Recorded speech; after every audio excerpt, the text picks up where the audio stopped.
The music hadn't even started yet when I saw it. The look in her eyes.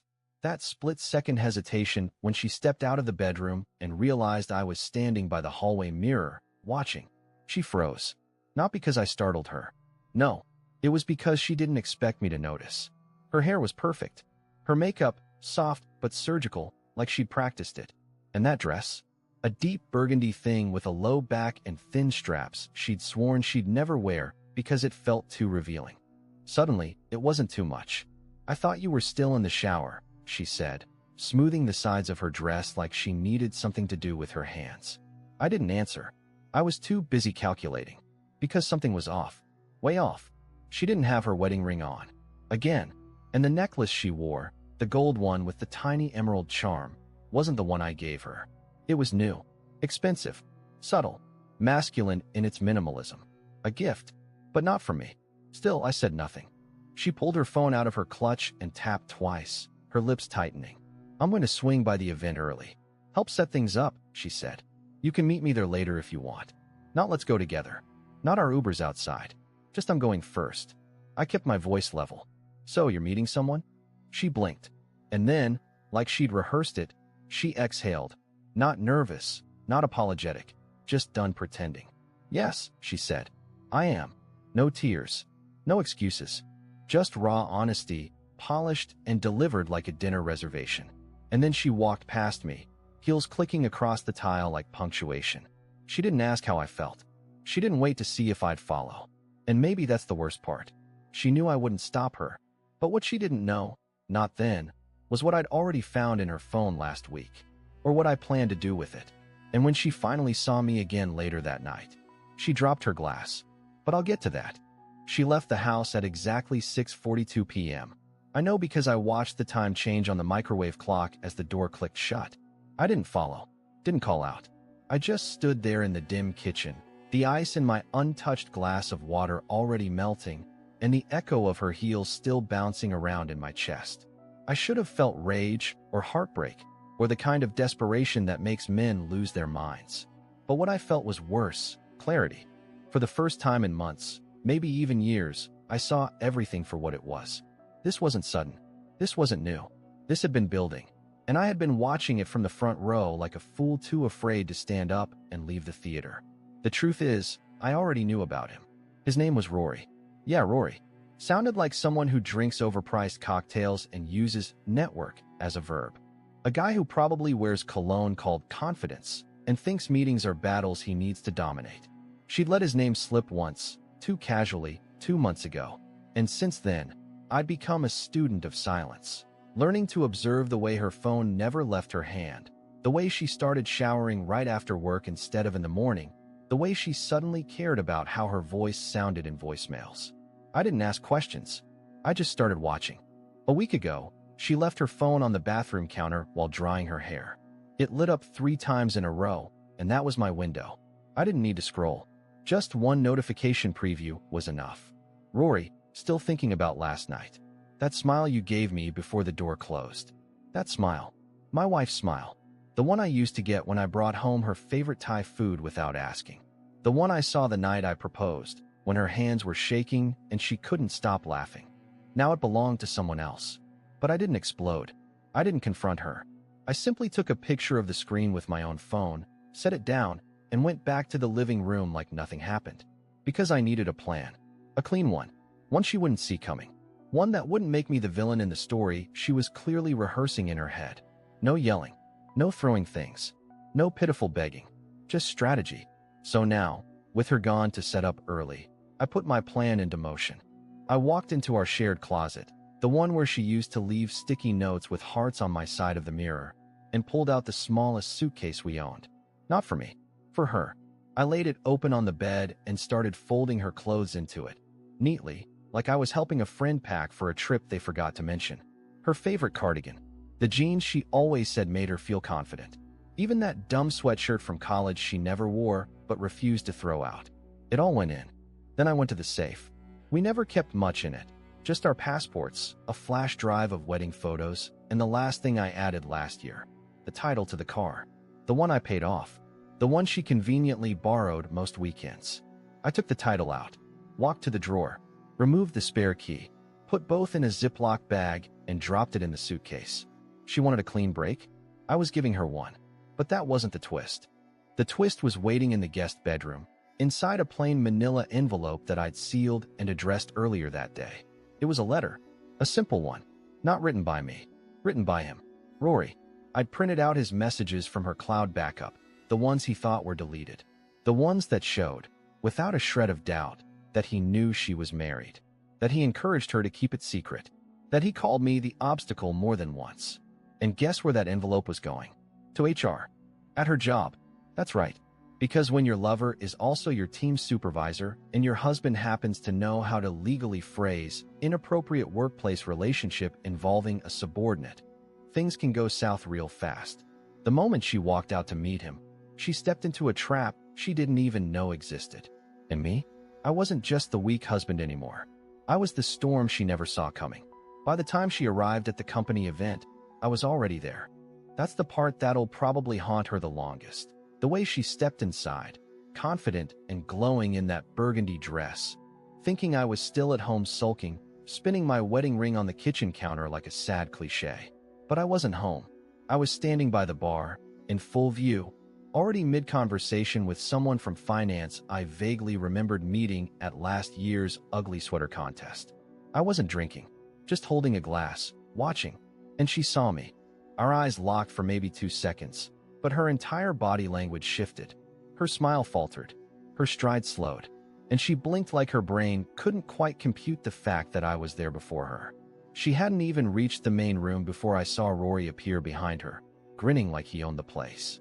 His hand hovered just a little too close to her back, like he wanted to touch her but wasn't sure if the timing was right yet. Like a coward measuring scandal by lighting. That's when she turned toward him and, get this, whispered something. I couldn't hear it, but judging by his smirk, she was still in control. She probably said something like, "Don't worry, he won't make a scene." And she was right. I didn't make a scene, because I had already staged one. A few minutes later, after they mingled and separated for optics, I approached Rory. Calm, casual, just another guy at a boring event trying to make polite conversation. He looked surprised to see me, but not nervous. He had the cocky body language of a man who thought he'd won something that didn't even belong to him.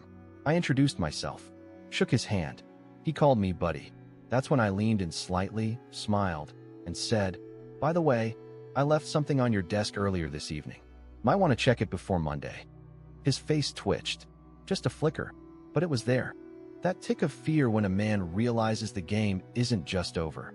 It's been over, and he's the last one to know. I didn't wait for a response. I just walked away. No theatrics, no confrontation, just silence. I made my way to the coat check, slipped out, and waited across the street where the tinted windows of my car let me watch everything unfold without being seen. 25 minutes later, Camilla stepped outside, alone. She looked around nervously, like she expected me to be pacing, screaming, breaking down. Instead, all she saw was the wind kicking her dress against her knees. Then Rory came out, fast, talking into his phone with tight, clipped words. He looked like a man who'd just been sucker punched in a room full of glass walls. No more smug grin, just damage control written all over his face. I smiled, not because I was proud, but because for the first time in years, I wasn't the one spinning. They were, and it was only getting started. Back at home, I'd made a few more preparations. One involved our joint checking account. The other involved an email, a very detailed one, sent to both their department heads, BCC'd to legal. Just enough truth to spark an internal audit. No lies, no exaggerations, just evidence. She thought I'd be petty. She thought I'd throw her clothes out the window or beg her to choose me. But I chose something else entirely. I chose silence. Because silence, when timed right, is louder than any scream. And she was about to find out what that really felt like. She came home later than usual. Not as late as I expected, though. Still in that same dress, heels in hand now, and her makeup smudged just enough to suggest the party hadn't gone how she imagined. The second the front door clicked shut, I heard her pause, the kind of pause where you know someone's deciding whether to face the mess they made or pretend it doesn't exist. I didn't speak. I just sat at the kitchen table, in the same spot I'd been earlier that week when she told me she was meeting someone else. There was a folded sheet of paper in front of me, Nothing dramatic. No pages of accusations. Just one single, typed paragraph. When she walked in and saw me, she flinched, like she was expecting a lecture or a confrontation. But instead, she got silence. Heavy, deliberate silence. "I didn't think you'd come to the party," she said, trying to control her voice. She pulled out the chair across from me, but didn't sit. Just hovered there, unsure of whether she even had the right to share this space with me anymore. "I know," I said. "That's all. I guess you figured things out."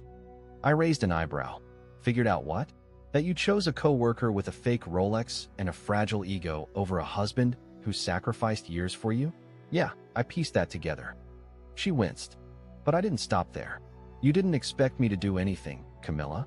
You thought I'd cry or disappear into myself like I always do. You thought you'd break the truth to me like it was charity, and I'd just wait for you to be done playing house with someone else." She tried to interrupt, but I didn't give her the chance. "Rory's scrambling," I said, nodding toward her bag. "I'm guessing he got a call from HR. Or maybe a text from someone higher up asking about his relationship with a subordinate. Wonder how he explained that one." Her face drained of color. "You didn't." "I did," I said quietly. "With timestamps, message logs, calendar overlaps, and a handful of very polite emails. All clean, all precise, no exaggerations. Just the truth, which, ironically, you were never willing to give me."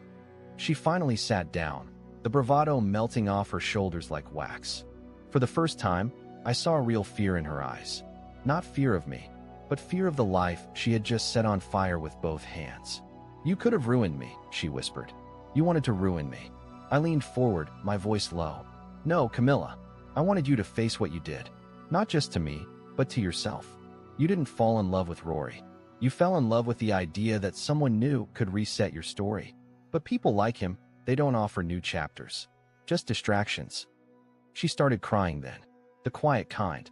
The kind that doesn't beg for sympathy, just tries to breathe through shame. I let her sit there for a while. Let her feel the consequences. Then I pushed the paper across the table. She looked at it. A single sentence stared back at her. "I'm moving out next week. I'll be filing soon. You'll hear from my attorney." She didn't touch it. She just stared at it like it was a blade pressed against her comfort. "I don't want to lose you," she mumbled. "You already did." And I got up, walked past her, and closed the bedroom door behind me. No drama. No yelling. Just the finality she thought I'd never have the strength to deliver. But the fallout? Oh, that still hadn't hit her yet. I woke up before sunrise, not because I set an alarm, but because my body had fully recalibrated. Like it finally realized it didn't owe her anything anymore, not even the comfort of sleep beside her. I didn't say goodbye. I didn't even make coffee. I just left. By 7 a.m., I had already started the next phase. I drove to a quiet little storage facility on the edge of town. I'd rented a unit the day before under a new address I hadn't even told my own brother about. Inside my trunk was the suitcase I packed for her, and a second one mine. That one held only what I cared to keep. My camera gear, a few notebooks, and the shoebox of photos I hadn't been able to throw away just yet. Not because I missed her, but because those memories belonged to a version of us that had already died quietly years ago, long before Rory ever texted her. I unloaded everything quickly, efficiently, like someone erasing evidence. And then I turned my phone back on. That's when the messages started flooding in. From her sister, from Rory's number, which I never saved but recognized instantly from the screenshots I collected. At first, I wasn't going to read them. But something told me this wasn't going to be another sad attempt at manipulation. No, this was collapse in real time. The first message from Camilla was short. "You need to call me. Please. It's important." The next one was longer. Rambling. Panic spilling through the screen. "I don't know what you did, but Rory got pulled into a meeting this morning with HR. He didn't say much, but something happened. Please tell me it wasn't you. Please don't make this worse than it already is." I didn't respond. I didn't need to, because an hour later, I got another message. This one was different. Slower. Almost broken. "Rory just told me he's stepping down. He said the board is reviewing everything. He's blaming me. He said he won't burn alone. What did you do, Lowell?" And that was the moment I finally allowed myself a tiny, bitter smile. Because it wasn't what I did. It was what they did, and I simply let the truth report itself. All I did was show the cracks in the glass. They were the ones who leaned on it like it could still hold. But the biggest shock wasn't from her. It was from an unknown number that texted me a few minutes later. "Hey, I know this is out of nowhere, but I used to work with your wife. I saw what happened this morning. I think you should know, this wasn't her first time." My blood went cold. I stared at that message for a full minute before responding. Just one word. Explain. And what she told me next, it changed everything. Even the anger. Even the carefully calculated revenge. Because suddenly, this wasn't just about Rory. Or a dress. Or a lie whispered before a party. It was about years of betrayal hiding behind a single smile. And how I had been played far longer than I realized. I sat in my car for almost 20 minutes staring at my phone. That one message, this wasn't her first time, had undone me more than anything Camilla had said herself. It was like someone had suddenly opened a trapdoor beneath everything I believed, and now I was free-falling through memories I had once trusted. The woman who sent it used to work in Camilla's department years ago. Her name was Darla, and I vaguely remembered her from some corporate holiday event, the kind where spouses get name tags and feel like outsiders. She didn't know me anything, but apparently, what happened at the office that morning had stirred something. Guilt, maybe, or the need to expose what she'd kept silent about for too long. She told me it started 4 years ago, a different project, a different boss. Same pattern, long meetings that ran late, business trips that didn't quite line up with the calendar. Camilla had been involved with another colleague, someone married with 2 kids.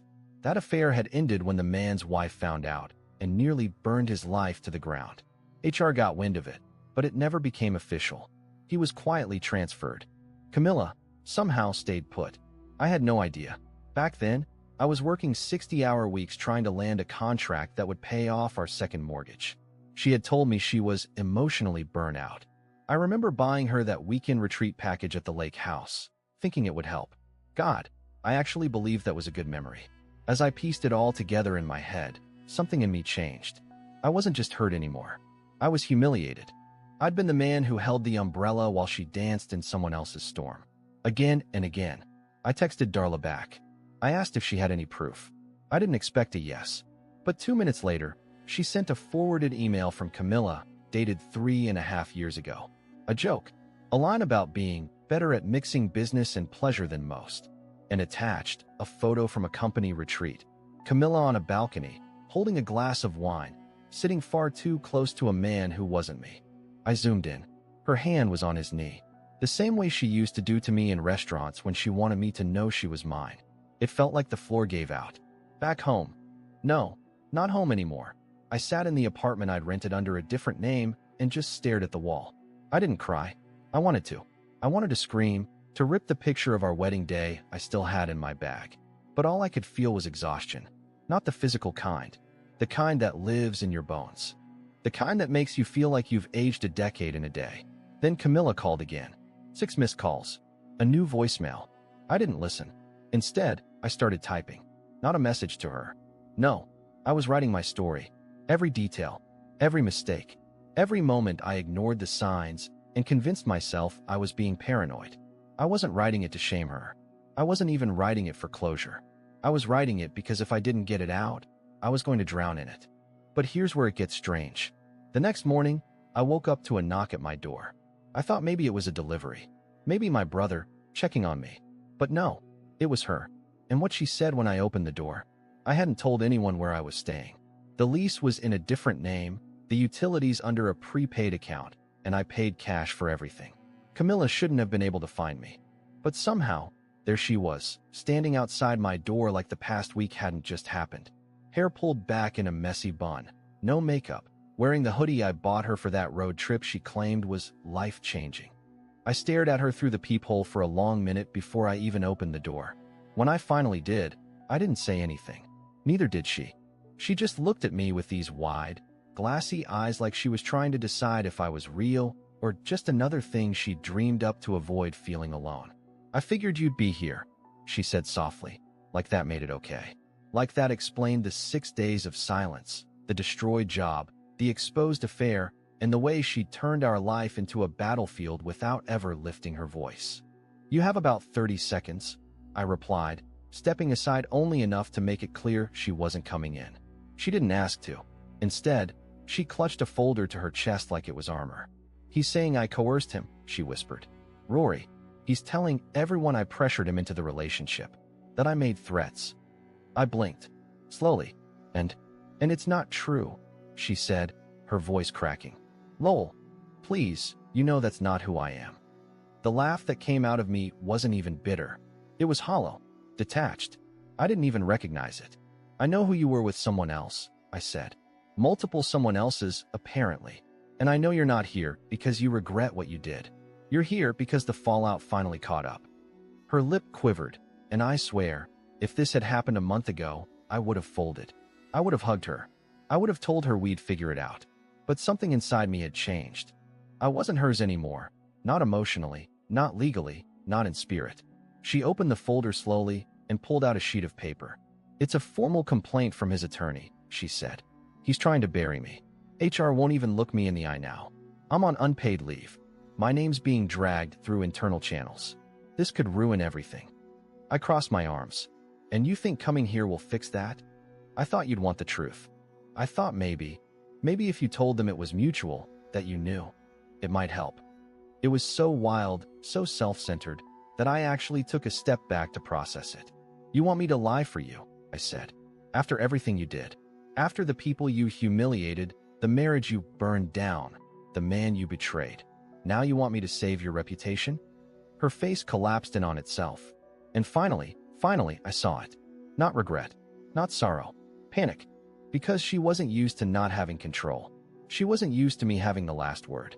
I made mistakes, she said, almost inaudibly. But I never thought you'd do this to me. I shook my head. I didn't do anything to you, Camilla. You did it all yourself. I just opened the window and let the smoke out. And then I did the one thing she never expected. I closed the door. Not in anger. Not in revenge. Just in peace. Because for the first time in our entire relationship, I wasn't chasing, I wasn't begging, and I wasn't giving her the power to spin the story. I left her on the other side of the door, cold, exposed, and finally forced to look at what she'd become without the illusion of love to soften it. But I wasn't done yet. 3 weeks passed. No calls. No knocks. No more desperate voicemails from Camilla. The silence she once weaponized had finally turned on her. And I wasn't hiding anymore. I wasn't waiting for closure or plotting the next move. I was just living. Quietly. Honestly. For the first time in years. I'd started freelancing again. Photography mostly. The kind I used to love before life became spreadsheets and mortgage reminders. I moved into a small loft above a used bookstore, the kind of place that smelled like old paper and second chances. I was alone, but it wasn't lonely. It was clean. Mine.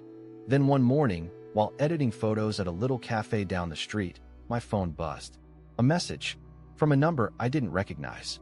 Hey Lowell, you probably don't remember me, but I met you at that awful corporate dinner 2 years ago. I was Rory's wife.